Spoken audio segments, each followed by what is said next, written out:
Pas takimit Gjermani-Itali, një tjetër finale e parakohshme u luajt mbrëmjen e dieshme në velodrom të Marsejës mes Gjermanisë dhe Francës vendase.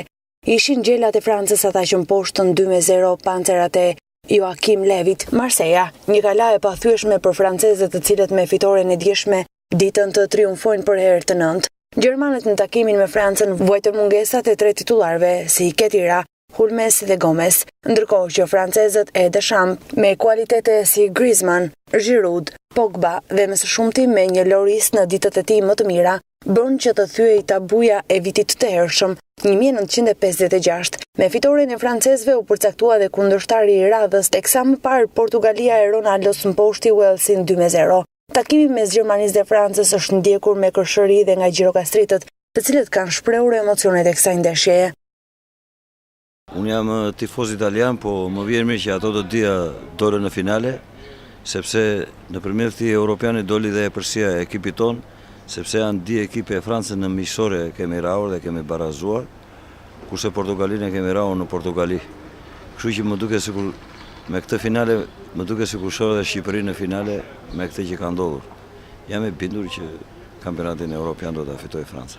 Këtu gjysmë shqiptarë është me Gjermani, janë tifoza.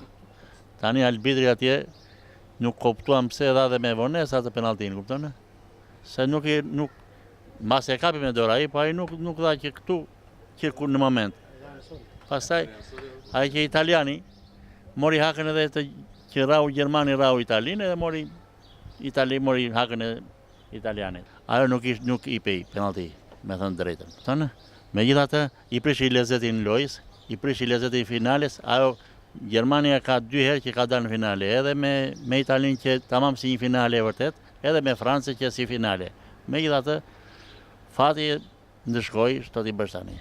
Unë do të shpreh atë që jam tifoz i Gjermanit. Më ka ardhur shumë keq që eliminua. Mbasi Gjermania tregoi veten deri në ndeshjen edhe me italianin që u eliminoi. Gjermani bëri lojë të bukur, pati raste, i mungoi fati.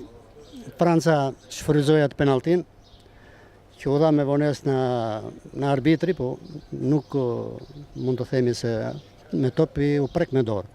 Faktikisht edhe analista mbrëm në televizor kështu e thanë që është penallti. Megjithatë, po të marrim në kompleks.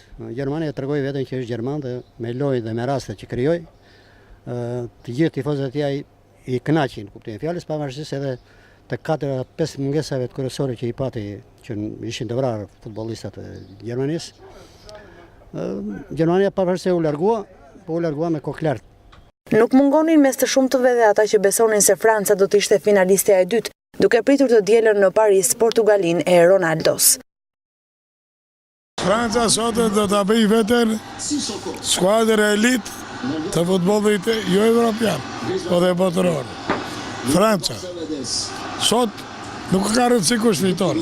Franca luan mirë, do luaj më mirë akoma. Këtë ndeshje që luhet sot midis Gjermanisë dhe Francës e shikojmë si një finale të gjithë, si një finale parakohshme, e cila do përfundojë me fitoren e më të mirit. Më favorite mendoj se është pak fare Franca, megjithatë Gjermani do fitojë. Gjermania ka luajtur ndeshjet e para shumë mirë. Ja ka arritur qëllimit që ka deri më sot. Edhe them që të dalin në finale e të marrë kupën kampionatin. Mendon se Franca nuk është favorite? Se është Franca, po nuk ka atë nivelin e Gjermanit. Është më mirë Gjermania, ndeshjet që kemi parë dhe është mjaft mirë. Flasim nga ndeshjet që ka bërë Gjermania, është ekipi më i mirë, sot për sot ka luajtur ndeshjet gjitha. Humbja e Gjermanisë është përjetuar mes sportazhëve gjirokastrit si dram pasi fansat e pancerave në Gjirokastër, ashtu si në gjithë Shqipërinë janë të shumtë. Të dielën do të jetë fusha e blertë ajo që do të vendos verdiktin, por pse jo? Portugalia e Ronaldos të fitojë për herë të parë këtë kompeticion pasi gjelat e Deschampsit janë 2 herë fitues.